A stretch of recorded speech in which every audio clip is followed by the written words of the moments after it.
What's up, everybody? Welcome to today's webinar. What's up, Matt? Good to see you, sir. Hey Louie, great to see you, bud. You ready to do this thing, my friend? I am ready, excited to hang out with these folks. Good, good, good. Thank you, guys. Thank you, everybody, for joining us today, taking a little break from being in the trenches of ministry and having tough conversations. I know, Matt, we talked and you had a tough conversation this morning, so glad you get a little break from that to have some fun today and work on it instead of working in it. My name is Louie. I'm with Irresistible Church Network. If this is any of your guys' first time ever interacting with Irresistible Church Network, we are a network of churches all around the world that are crazy enough to go all in on designing our churches to engage unchurched people and inspire them to follow Jesus. Matt is one of our lead pastors of one of our partner churches as well. I'll tell you a little bit more about him in just a second. But yeah, we do these webinars from time to time. We love helping church leaders go further, faster through these kinds of webinars and other resources. But we especially helping church leaders go further, faster when it comes to designing your church to engage unchurched people. Now we know designing your church in that way is multifaceted. It's comprehensive. And so we have a list of irresistible church distinctives that we talk about all the time in our network. What makes a church irresistible? Those kinds of things. You can see it on the slide here. We've actually been doing a series of webinars walking through the different distinctives. I think our last webinar hit on the one there called Healthy Leadership. It was an awesome conversation with Tim Cooper about that. But we've walked through several of these distinctives. Today, we are going to zero in on the distinctive called strategically organized. So just to walk through these, it's outward facing, healthy leadership, strategically organized for their community, irresistible environments, prioritizing the next generation, and relational discipleship. But like I said, today we're zeroing in on being strategically organized. And even more specific than that, zeroing in on that one, on this idea of creating a strat ops or creating a strategic plan, a 2 day team workshop to create a strategic plan for the future of your church so that everybody can get on the same page. That's why today's webinar is called Are We Winning? How Strategic Plans Create Clarity. And so that's what we're going to be talking about today. But because I don't know much about that, I brought in my friend Matt Johnson to talk about that. So Matt Johnson is the lead pastor of our partner church called Journey Church in Murray, Kentucky. So he's a partner lead pastor, but he also is part of our ICN team because he is also one of the people that travels around and leads other church staffs through a StratUps process, through these 2 day gatherings, workshops to create clarity and create strategic plans for their team. So in a minute, we're going to dive into some of the nuts and bolts of what that looks like and how that helps churches. But before we get to all that, Matt, why don't you just tell everybody a little bit about yourself, your church, your family? Bring us up to speed, my friend. Absolutely, Louie. So my wife and I, Jen, we've been married. It'll be 19 years in May. We've got two kids. Our daughter Ellie is 13. She's in eighth grade. Our son James is 12 and he's in sixth grade. So that's a really fun stage. Back in 2005, there were seven of us who started Journey Church in Murray, Kentucky. We're just a small rural community of about 15,000 people. But what makes it interesting is Murray State University is located here, and that's 9,500 students. So that gives it a unique feel and a unique flair here. And we actually met on the campus of Murray State. We were portable. We stayed portable 16 years. We met in the student center for 11 years, moved to the basketball arena for 5, and then finally built our own permanent facility that we moved into in 2022. But along the way, from the beginning, I was being coached as we were starting this church, and I was taught the process of an idea behind StratOps, and we have customized it and made it really unique to the kind of churches we're trying to do. And so our team's been doing it for 20 years now and helped a lot of other churches with it. It's been a phenomenal tool for us. We've seen a lot of positives come out of it. So excited to talk about today. I love that. 20 years is not quite long enough there. I think you need a little more experience. I'm just Yeah, kidding. That's awesome. 20 years. Okay. That's great. So that's going to be helpful for everybody here. So just so you guys know kind of the format we're going to doing, I'm going to I'm going to have a conversation with Matt, interview him, ask him some questions, just a one-on-one conversation with him. But later on in the webinar, we're going to open it up to you guys to submit your own questions so that maybe Matt might get a chance to address some of your specific questions that you have for him. But don't wait to send those to us. Go ahead. As soon as you start thinking of them, drop your questions in the chat. Make sure your chat is set to everybody. And drop your questions in the chat. Our team will collect those. And after Matt and I have a conversation, we'll make sure those questions get to Matt so he can address some of your questions as well. So Matt and I are just kind of a practical, honest, in the trenches conversation about this IC and distinctive of strategically organized, specifically strat ops and creating clarity and creating a strategic plan and things like that. So Matt, with that said, you're ready to jump into this thing? You good to go? Let's do it, man. I'm excited. Okay, cool. Well, let's kind of start off by talking about the problem. Let's kind of just set the stage here, okay, when it comes to creating clarity. So it's no secret that many teams, many church staffs are not clear on what success actually looks like. Everybody's doing stuff.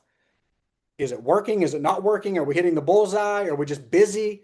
So, you've led several churches in our network through these kinds of strat ops. When you walk into a church staff and you're getting ready to walk with them through this 2-day experience, what is the climate usually like for that staff when you walk in there? What are you experiencing when you first run into these guys? Well, Louis, I would say it's interesting because when I do them in churches in our network, it's a different experience than when I'm doing them in churches outside of our network. And I think part of that's because of the distinctive you mentioned.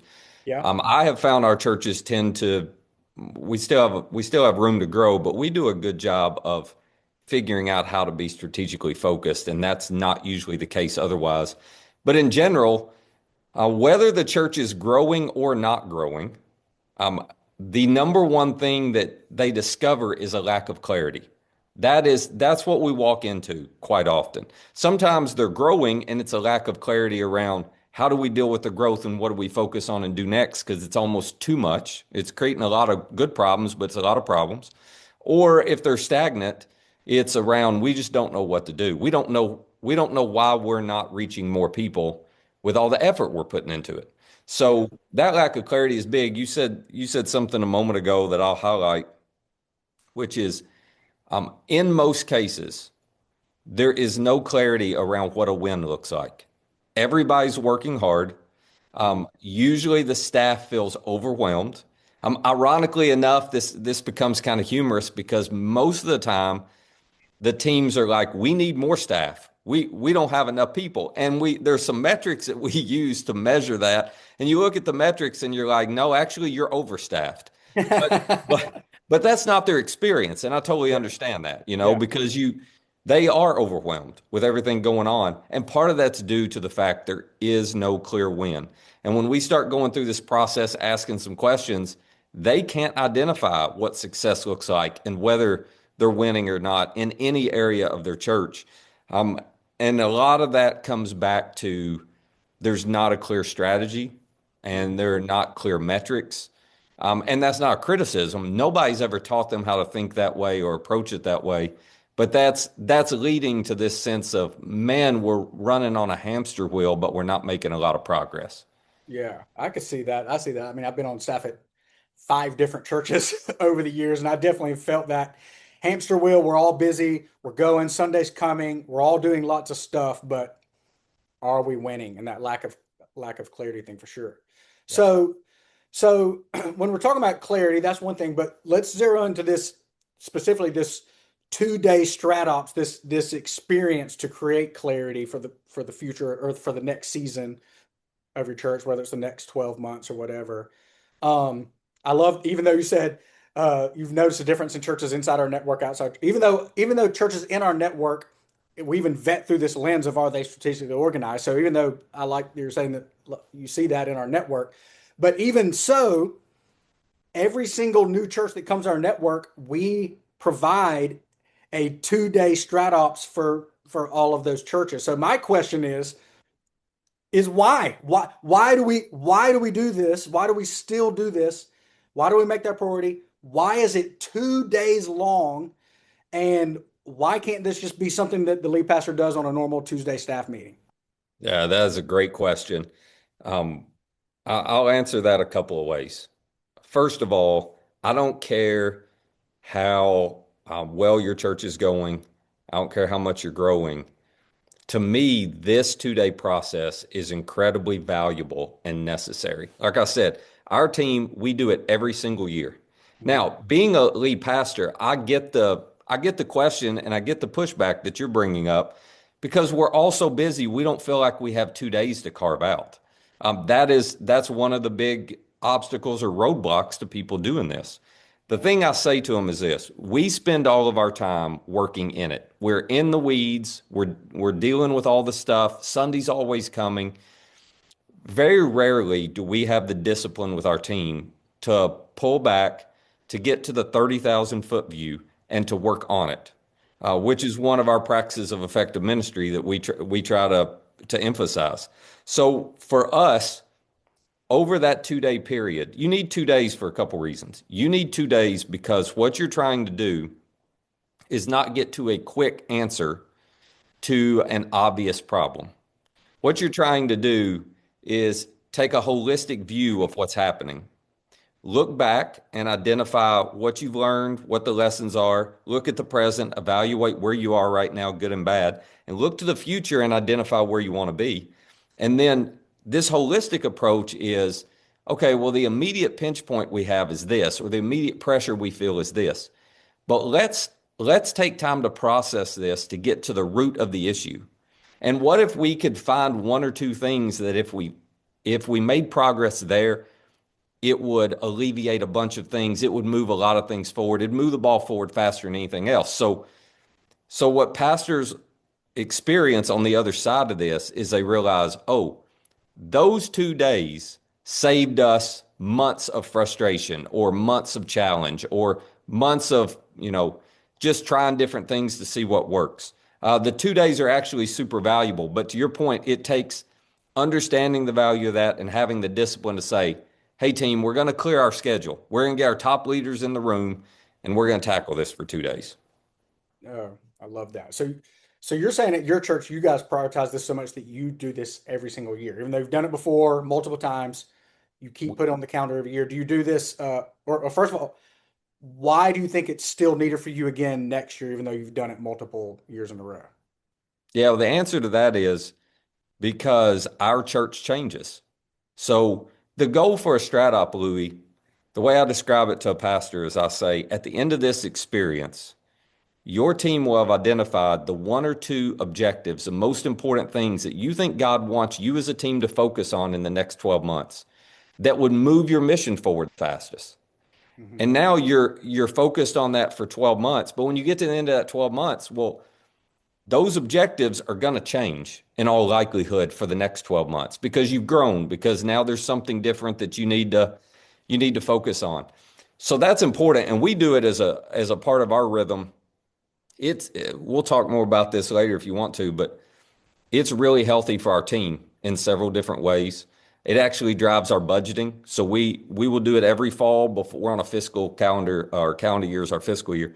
We'll do it every fall before we go into the budgeting process because it provides clarity around what to uh, allocate resources to. So it is, yeah, for us, it's just a healthy rhythm that keeps our team aligned on what matters most.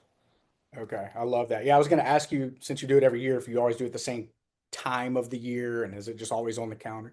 Do you do yours in-house, like 2 full days of work, or do you do this overnight, off-site? How do you do it? We've done it both ways. It works either way. It's whatever is right now we've got a lot of staff who are in the season of life where they have young kids and they got all that stuff going. So it's not really convenient to Yeah, yeah. pull them away overnight. So Mhm. we do most of them in-house right now, but Okay. in the past we've done them off-site. Whatever that works for the team is the way to do that. Yeah, yeah, that's helpful. Maybe some people might see that as an obstacle, like I don't have time to go away, and you're like, no, we just do it at our normal Do it location. at the building. That's right. Yeah. Okay, so So we talked about the problem of lack of clarity. We talked about why it needs to be 2 days long and carve out to work on it. Let's just talk about the what. Like, what are you actually doing for 2 days? Like, what does this look like? Can you explain what actually happens from the beginning through the process all the way to the end of this 2 days, and what are you trying to solve during that time? Yeah, let me walk you through it. So from a broad standpoint, I'll start at the end and work my way back. So where you end is, as I said, with one or two objectives, your whole team has agreed is going to move your mission forward the fastest. Mhm. Not only do you have that, then you identify the key metrics or the key results that are going to determine whether you've accomplished that or not. So 12 months from now, what's the win look like for accomplishing this objective? How are we going to measure if we won? We're not talking about our feelings and anecdotal stories. Like we define metrics to measure it. And then we back up and say, okay, um, think of it in quarter sprints. So 3 months from now, what is the win for us at the 3 month mark to make sure we're on track? And how are we going to measure that? So once we get that all identified, the other piece of this that's really important is we always identify a champion, somebody on that team. It's not their job to do it all. It's their job to make sure when we all go back into the Sunday's coming whirlwind that we don't forget about working on it.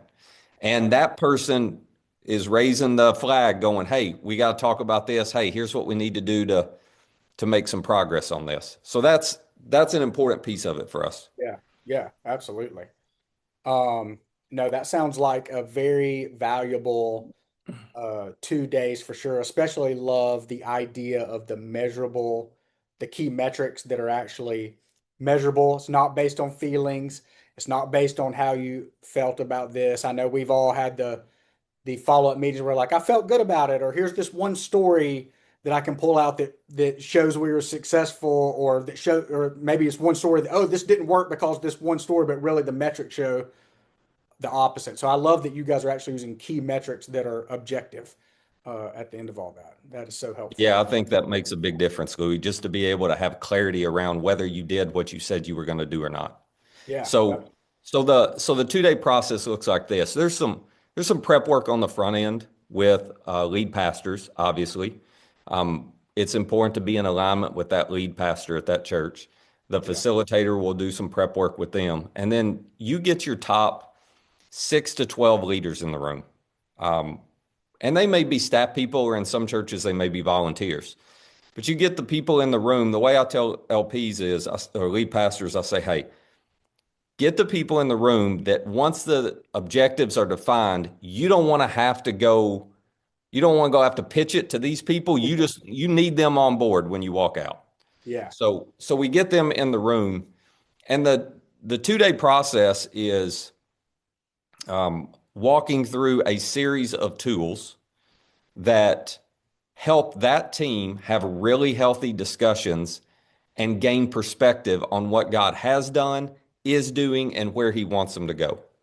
Mhm. And I will tell you, I've done these in dozens and dozens of churches.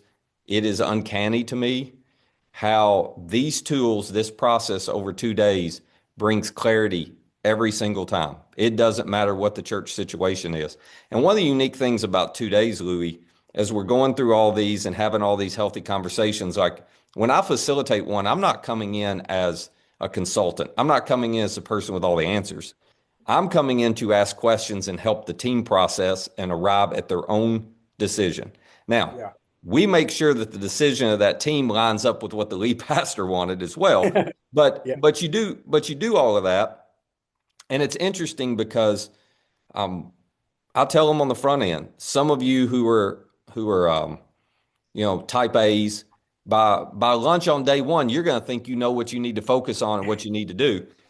But by circling and working through the process and all the tools, what ends up happening is the internal processors in the room who tend to be really wise but need time to just process everything, they help put their finger on what the root issues are.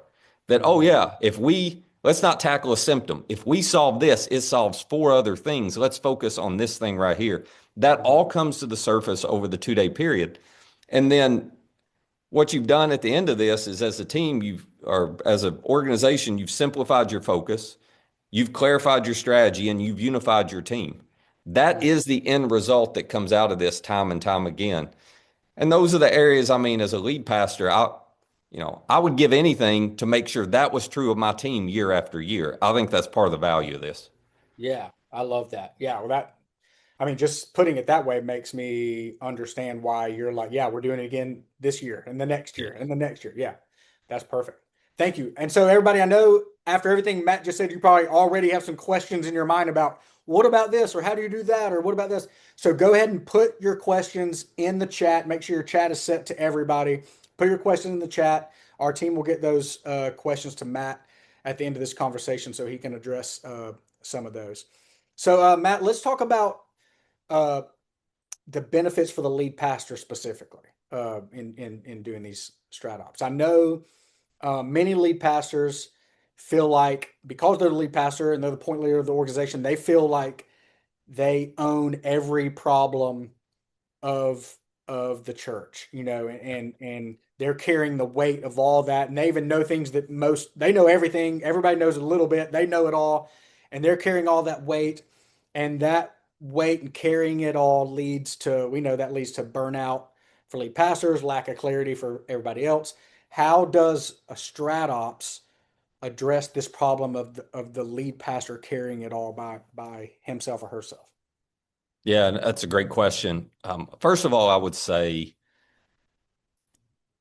a strat process gives a context in which the lead pastor can begin to help the team see the same perspective he sees or she sees. Yeah. It's not going to entirely get there, Mhm. but the conversations allow for that team to begin to realize, oh, I'm looking at it from my little viewpoint, from the area in which I serve. I didn't know this, this, and this, but now you got them all in the room together, and Mhm. they're all talking about it, and they're sharing their perspectives and opinions, and everybody begins to see the bigger picture. The other thing that happens that lead pastors repeatedly say is incredibly valuable to them. When a team walks out of the 2 day process, you have your top leaders that have all engaged with the process, all come to agreement on what's most important to focus on and how you're going to do it. And there is ownership and buy in. And as a lead pastor, that's one of the most important things for me is to know we're going to be okay if we've got ownership from everybody. If I'm having to push that boulder up the hill by myself all the time, and at times it feels like they're pushing it back down at me, that wears you out. Yeah. So when they're able to walk out and all of their key influencers are bought in and you're all on the same page already, and now you can start rolling it out to other leaders and to other staff or whatever the case may be. And then you've got champions there who are like, no, you don't have to, in my case, I'm not having to be the champion and drive both of our objectives. Right. No, they're able to say, I got a staff person saying, I'm going to make sure we don't forget that one and it gets done. I'm going to make sure we don't forget that one. Okay, now I'm there to support and I'm there to help, but they're taking deeper ownership in it, and that helps the organization, that helps the culture, that helps the staff in general. Okay. I love that. Okay. That makes that I totally see how getting everybody in the room gives everybody perspective of the bigger picture because we're usually fighting for our little piece of the pie, but to hear, oh, there's actually is some tension here because this is going on, that's going on. I didn't even know about that.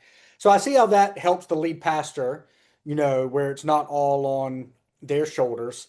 Uh, what about the benefits to the of doing a strat ops? What about the benefits to everyone on the team? How does it help everyone from the children's ministry director to the production lead, all the way to volunteers, all the way to the end user of unchurched people in your community? Like, how does doing a strat ops help everybody involved in your opinion? Yeah, so I'll start with this. For people on your team, the perspective piece we just talked about is huge, but I'll flip it around. Hmm. So here's what I often hear and see happen, Louis. We're in a room with the top leaders.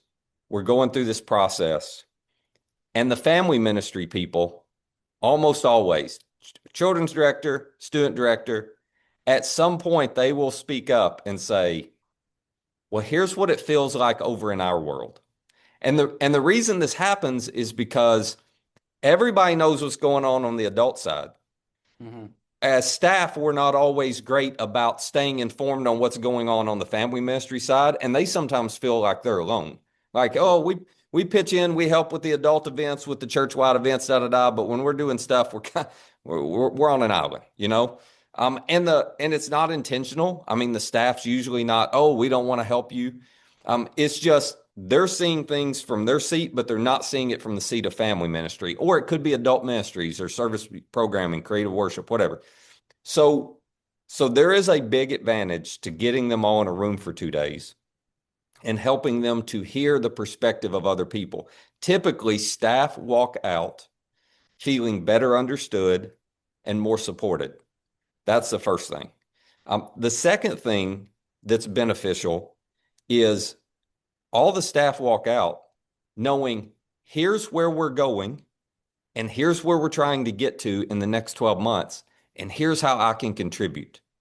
For example, let's say one of the objectives is, hey, we want to increase our connection with first time guests by X%.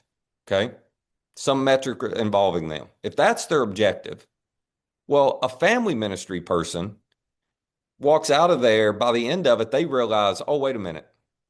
In this process, I am actually the most valuable environment because no first time family can show up without giving us their info. Right. And we may or may not get the info of the other guests, but we're getting our info.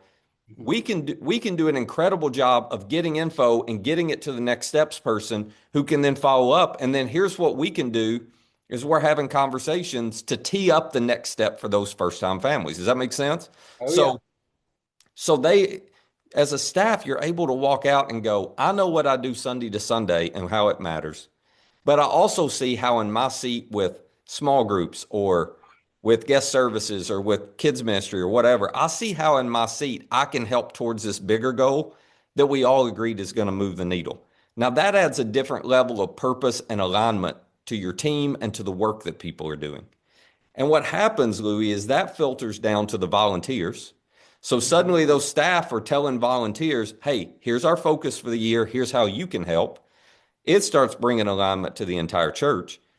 And the end result is those unchurched people you're trying to reach, well, you reach more of them and you retain more of them because you have gotten better at creating easy, obvious strategic steps. It all came out of that strat up time where you got clarity and you got focus. I love that. I love to see how it affects um, everybody involved, not just this is just something that helps the lead pastor, it's not just something Nope. for the staff. I love that. So okay, so we've talked about the problem, the why, the what it looks like, the benefits, all those kinds of things. We promised to give everybody a very practical, helpful tool that they can take today and use with their team Yep. tomorrow. So earlier we talked about how we offer and conduct these 2 day strat ops with every new partner church that becomes a partner church of ICN, things like that. And over those 2 days, there's multiple exercises if you talked about. Yes. One of those exercises you guys call the four helpfuls. Is that right? That's The correct. four helpfuls. So Yep. the four helpfuls, I think, is something that you can just walk everybody through over the next 5 minutes of like, hey, here's one of the many exercises we do in a strat ops called the four helpfuls, and you kind of walk everybody through that today, and they can take that today and use that with their staff tomorrow. Yeah, absolutely. This is one of those tools that I learned. This has been used in StratOps for years. So this isn't one of them we customize. This is a Yeah. general one that you find if you've gone through a StratOp. It's incredibly helpful. You can take it and use it with your volunteer teams, with your division within your staff, whatever the case may be. Here's all you do. There are 4 questions. You put a group of people in the room. You're wanting to evaluate how things are going and what you need to work on next. Okay. So you just get a big board or you get a big sticky pad. You write 4 questions. The first one is, what's right? And underneath that, just write the word optimize. What is right? What's going well that we want to optimize? And just let the group brainstorm. And so you write down all the different things they say that are going well. Okay, big, small, it doesn't matter. Here are all the things that God's really using and doing right now. Then the second question you ask is what's wrong? So go to the next sticky pad or sticky note. What's wrong? These are things that need to be, you put the word fix under there. These are things that are broken that need to be fixed. Okay. So you're doing it. It's just not working. You keep running that, but it is not giving you the results that you want. Now you make a list of all that. Well, our communication is broken. We keep having communication problems. Well, our first time guest retention is whatever it is. You write all that down. Our finances, whatever. Then the third question is what's missing, and you write the word add under that. What's missing that needs to be added. So this is a step that you don't even have, that you realize, man, people can't. We don't have anything to help people go from where they are to here. So we need to add this. So you start talking through, and it could be sometimes it's things like, hey, we have no leadership development plan or pipeline. There's none. Or we don't have any environment for people who have questions about their faith and they're exploring faith. So you write those things down. Then the last one is what is confusing. And underneath that, you put the word clarify. So everybody brainstorms. These are things that you have. People just don't understand what they're there for. People come to you and say, we really should have X, Y, and Z at our church. What if we had something to help? And you're like, we do, but nobody realizes it. Right. So, or maybe you've got it and people don't sign up because they don't realize what it's for. So you put all those things down. All right. Once you get a list of those 4 things, then you look at your team and you tell them, I want you to take a couple minutes to walk around and to look at these 4 sheets with all these responses on it. And I want you to look for some commonalities. What are some core issues that are threads that run through all of this? And what you'll find is you'll begin to see, if we focused on leadership development, it fixes 5 of the problems we've got up there, 5 of the things on the sheets, right? So you let them look for that, and then you have a 5th sheet that says core issues at the top. And tell me, just brainstorm. What are all the core issues, all the commonalities you thought you saw? You make a list of all of them. You can't work on all of them at once. So you make a list of all of them, and then you decide as a leader, do we want to focus on 1? Do we want to focus on 2? You decide that. And the way I do it is I tell everybody in the room, okay, you get to come up and vote. Put a tally mark by your 2 that you would work on if it was you. So everybody votes. And you will be surprised. It's uncanny how often they have unanimous opinions on it or close to unanimous. Right. The group's usually like, yep, that's obvious to us. But once they vote on it, we talk about it as a group. We talk through why we chose it. We talk, if there are multiple options, we talk through, hey, is this one better than this one or not? Let's talk about why. And when that group arrives at here's our thing or here's our 2 things, then you're like, okay, that's what we're going to work on for the next 3 months, 6 months, year, depending on who you're doing it with. And then y'all can talk about how you're going to tackle the problem. But now the focus and the problem is identified. 4 helpfuls is great for that. I love that. Yeah, no, that feels like you could spend 2 days just on that. So that's crazy. That's just one of the exercises throughout the 2-day strat ops. That's awesome. Yeah. And so everybody on here, if you got nothing else out of this webinar, you can take that 4 helpfuls exercise and go use it at your next staff meeting or offsite or 1-day strategic or whatever you have coming up next for that. So Matt, that said, you and I have had a great conversation, but we also have some great questions coming in that people on this webinar have. So is it cool if we transition to a Q&A from the audience here and let you just kind of go back and forth with giving some thoughts on some questions that they have? Is that cool if we make that transition? Absolutely. Yeah, let's tackle it. Okay. Very cool. Very cool. Let's jump in. And if you haven't gotten your question in, go ahead and keep putting those in the chat. We'll try to get to as many as we can here. First of all, this first question is great. This is awesome. I could see this happening. How do you handle a team member who is resistant to that what is wrong or what is confused question that you talked about in the 4 helpfuls? Hey, so that is a great question. One of the things that we stress at the very beginning, we have some ground rules for the process for the 2 days. Hmm. The most important thing that we stress is you have to trust one another and you have to say the last 10%. Okay. So before we ever get into those tense moments, we bring up, listen, what we're going to talk about over the next 2 days, it's not personal. So, Mhm. Louis, if you're running student ministry and I've got something about student ministry I need to say, and it's the last 10%, I just say right off the bat, I can say that, and I'm not criticizing Louis and the job he's doing. I'm just communicating something I've observed that I think may be wrong or I think may be confusing. And by doing that, it usually diffuses it.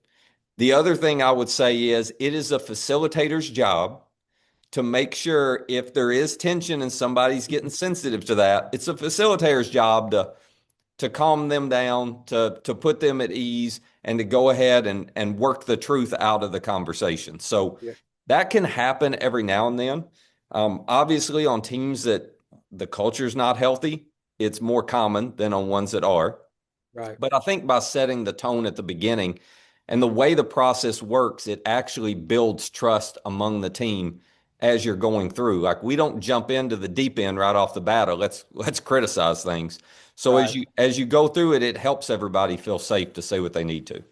I love that. Okay, that makes sense. And we know from Five Dysfunctional Team that some healthy, unfiltered debate is actually good for this Yep. process as well. Okay, here's another question. I love this one. I feel like I've been on teams before where this was definitely the case. Uh, the question is, how do you keep the plan from just sitting on the shelf after those 2 days are over? I know I've been on teams where like, didn't we have this big meeting? Didn't we talk about this a few weeks has gone by? We act like it never happened. So how do you make sure this stays in the flow of your staff and moving forward? It doesn't just get That forgotten. Well, that scenario is typically what happens when churches do strat ops. So one of the things we do differently to make sure that doesn't happen. Number one, you have your champions, and Uh-huh. those champions often build what you would call a volunteer team that may be made up of volunteers or staff, but that are going to help them keep work on that problem or work on that objective. So Yeah. that helps. Number two, we give we give the team an accountability rhythm that Okay. helps. So we teach them how to do, and it's quick, it's like 10 minutes or less, but we teach them how to do a weekly check in. And everybody gets updated by the champion on here's where we are in terms of making progress on this objective.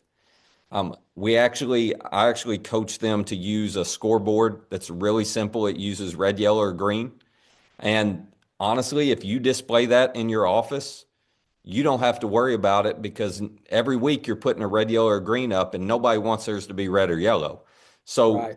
that creates a lot of focus around it. And then the third thing is every 3 months we encourage that team to circle back and spend a half day reviewing where they got over the first 3 months and then defining the win and the key results for the next 3 months so that they stay on track. When Uh, I do this, or when I used to do this with churches outside of the network, they would often they would often want us, Louis, not just to come in for the 2 days, but to mhm. actually coach them for a year. And so we would do a monthly coaching call. I would show up on site 2 to 4 times a year. And that was the accountability they needed to make sure. Because That it is, you go back and Sunday's coming, and then you got yeah. Easter coming or Christmas coming or whatever the case may be. And you're going to end up losing sight of it, and you're going to get 6 months down the road and haven't started. So you Yeah. have to build some triggers in that force the accountability and the focus. That makes total sense.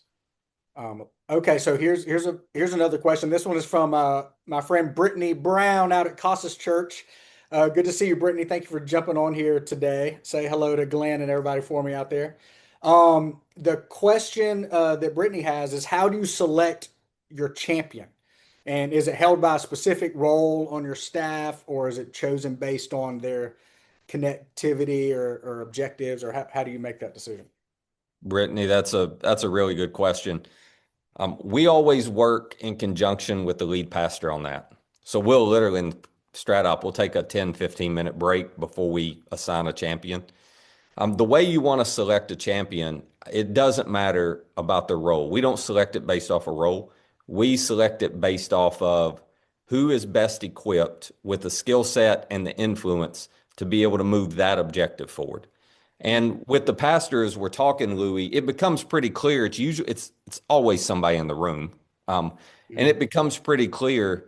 And we want the pastor to make sure they feel super comfortable with that, yeah, with the selection. They actually make the call, but we don't tell the team they make the call. The facilitator to the team makes a call. That way, if somebody else wants it, they're not mad at the lead pastor. It's right, right. conflict towards us, but Yeah, yeah. but the point is, who is best equipped to be able to do that? So I've seen times where it was a adult ministries. It was a small group objective, but the small group director, the adult ministries director, was actually not the one who was going to champion it. And it wasn't because they weren't good at their job. It's because the objective within that was needed a skill set that wasn't their strength. And so it would be somebody else on the team who's going to come in and just champion that. And then, that small group director was thrilled to have somebody else working on it. They were going to be working on a ton, but they got insight and perspective from somebody else. So you just pick the best fit. Okay, okay. No, that's helpful. Brittany also has another question I think is really good here. She's asking, have you typically included volunteers in that group of top leaders in the strat ops? And if so, how do you keep them connected to the progress that's happening on staff? That is a tremendous question. Yes, we have. It depends on the size of the church, as you could Sure. imagine. Church with a small staff is, by all means, they're going to have key volunteers in there. Hmm. Um, so yes, we include them in the 2 day at times. If there's some of the key influencers in the church, you want them in there. In terms of how to keep them connected, that's just a communication rhythm that we talk through and figure out what works best. Are you gonna? Because they're not gonna be at a staff meeting. They're not gonna that kind of thing. But okay, how often do we need to communicate with them, and what do they want communicated? Those are questions we can ask those volunteers, and then they can get a once a month update. Some of them want a once a week update. That's fine. You just figure out what works best to keep them in the loop. What I have found, volunteers typically really do enjoy being invited in to help execute on the objective, and they will give a lot of extra time in those kinds of situations to do that. So I would never assume they're not wanting to. I would always let them choose how involved they want to be if there's somebody who could move the needle and make a difference. Okay, good. That's helpful. This you'll love this next question. It comes from Sean McDonald.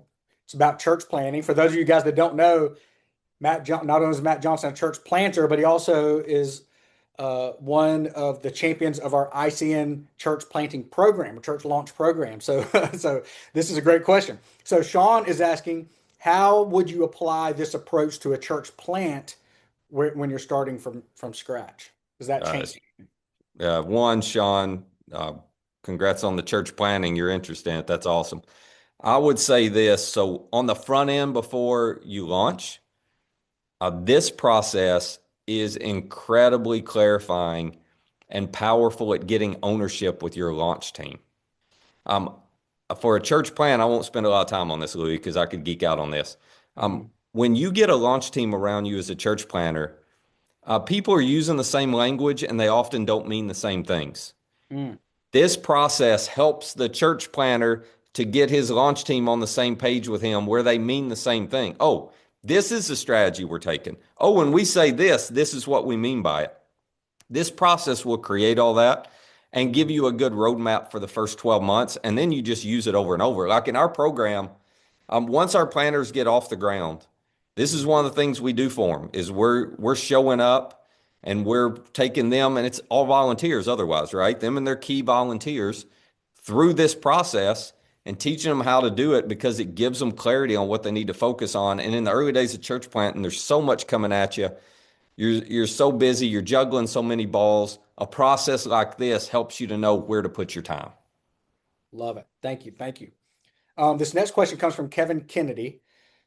He's asking, how do you get external data that might influence the planning, such as demographic info, needs assessment from church members, market research on potential church members?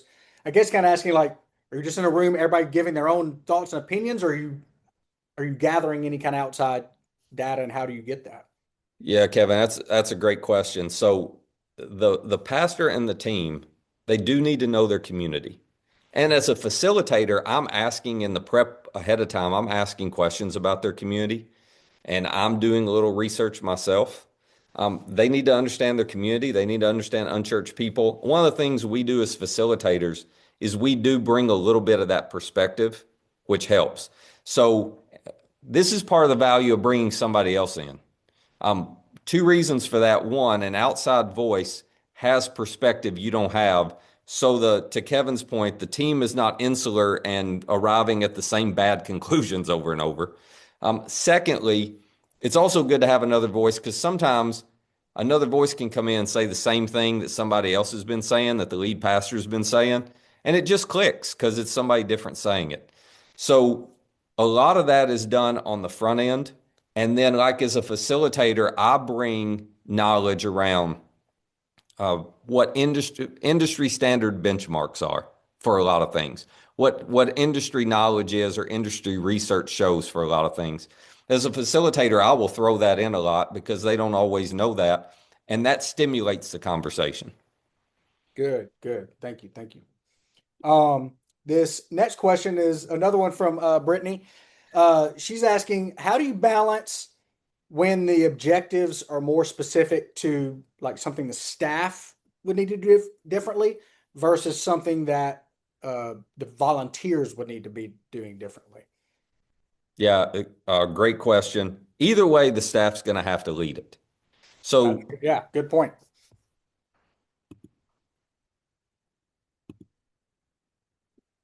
Uh-oh, you still there, Matt? Uh-oh, we may have lost. Oh, there we go. I You're got, back. You're I back. You're got back. you. Sorry, I internet's heard you say. funky I today. heard you say either way, the staff is going to have to lead it. Yeah, so either way, the staff's going to have to lead it, Louis. And what we do is we actually communicate with our volunteers on what our objectives are for the year every single year. Because, for instance, one of ours this year is deeper ownership and engagement. Hmm. And it's deeper ownership and engagement from our volunteers. And we have defined what that looks like. We Hmm. know where we are, we know where we want to be at the end of the year. But we're talking like we had a meeting with all of our volunteer leaders where we talked it through with them and said, we need your help. Here's how you can help us accomplish this year. Here's what we're going to be doing. And then in our circle ups and things on Sunday, we're talking about it with our volunteers. So we invite them into the process. They don't have to sit and spend their time thinking about how we're going to get there, but we make the next step obvious and easy for them to take to help us accomplish it. So we do that every single year. It creates a lot of alignment in our church. It creates a lot of unity in our church and a lot of buy-in by doing it that way. Love it. That's good. That's helpful. Matt, I think we got one question left, but before we jump to that, I want to make a couple of quick announcements here. So, before we ask Matt this last question, I just want you guys to be aware of a couple of things coming up. One of those is that we actually have an ICN tour coming up this spring where Andy Stanley is going to be traveling around, and I'm going to be at these, or we're going to be spending some time in different parts of the country for some one-day events that are hosted by our partner churches. One of those is out in Southern California. One of those is going to be in the Chicago area. If you are in those areas and want to come hang out with us for a couple of days, this is a great way to come hang out. This is specifically for lead pastors, executive pastors, kind of the executive staff at your church, to come gather with some like-minded leaders, hear from Andy, hear from the local lead pastors at those churches, and you can check out more information about both of those tour stops at irresistible.church. Another thing we have coming up in May is our Irresistible Church Conference. This is actually a gathering of all the staffs of all the ICM partner churches from all over the world are all converging together at North Point Community Church in Alpharetta, Georgia, for a few days of just encouraging one another, equipping one another. It's keynotes, it's breakouts, it's fun, it's worship, networking opportunities, all that kind of stuff. It's going to be amazing for our partner churches. But if you're not a partner church of ICN, but you see yourself as like, hey, but we're a like-minded church. We're a church that's wanting to go all in to design our church to engage unchurched people. And you think you and your staff might both benefit from being at this conference and learning from the breakouts and rubbing shoulders with ICN partner churches and you're open to exploring the idea of what it looks like to become a partner church, then please just email me. I'd love to have a conversation with you about what that would look like and whether it makes sense for you and your church to come and hang out with us for a couple of days this May at Irresistible Church Conference in Atlanta. Just email me at louis.lavoy@irresistible.church. We can talk over email. We can jump on a Zoom call and figure out if that might make sense for you and your church to join us at this exclusive conference for our partner churches. Matt will be there. I mean, what more incentive do you need? Get to hang out with Matt. So anyway, Irresistible or ICN tour stops this spring and Irresistible Church Conference. Would love to talk with you about either one of those. So Matt, one last question before we wrap up here. Let everybody out. This is a great question. What if during the strat ops, the team agrees on a direction that the lead pastor doesn't agree with? How do you, everybody's like, yeah, this is where we should go. And the lead pastor's like, I don't want to go that way, or I don't think we should go that way. How do you handle that? Well, I would say the most important thing through this process is to have the trust of the lead pastor. As a lead pastor, I understand how much trust it takes to bring somebody in, to basically hand the steering wheel to them, and at the end of 2 days, they will have guided your team through a process and defined where you're going to go for the next year. Yeah, so yes, that is a That real sounds fear. risky. Yeah, it sounds a little risky, right? So, as facilitators, it's really important on our part to build trust on the front end to get a sense of what the lead pastor, the direction he thinks. We check with the lead pastor all along the way privately. And we make sure the lead pastor, before we nail down the objectives, we make sure the lead pastor feels comfortable with them. So nothing happens without that stamp of approval, if you will. Here's what's uncanny, Louis. Uh, it's it's just what God does through the process. I've done dozens of these, and um, almost without exception, the lead pastor and the team arrive at the same conclusion. The issues or objectives the lead pastor told us before the strat op, I think this is probably it, but I want to hear from the team. The team ends up at the same deal. And so the lead pastor walks out with greater confidence and honestly with a lot of relief going, we're all seeing the same thing. And I'm now not crazy. I'm not crazy, and I don't have to work to, for lack of a better way of put it, convince them to see or help them see it, you know? Yeah. Like they see it, they know it. We just walked out all on the same page with a plan for how to attack it. It takes a huge load off the LP. But yes, we don't do anything that's going to create a conflict or division there. That's really important to us. But the process takes care of it time Yeah. after time. Perfect. I love it. I love it. Man, this was so helpful, Matt. Thank you so much for jumping on here and giving us a little peek into what you and your church have literally been doing for years and what you help other churches and partner churches walk through this exercise to get clarity and everybody understand what's most important now and are we winning and are we hitting the bullseye and what are the objectives and what are the action steps and who's responsible. This is so helpful for everybody. If nothing else, everybody, you can just take those four helpfuls that Matt gave you and put those into practice. If you'd like to go a little further in this, reach out to me. I'd love to see you at one of the ICN tours. Love to see you at the conference in May if that makes sense for you and your church.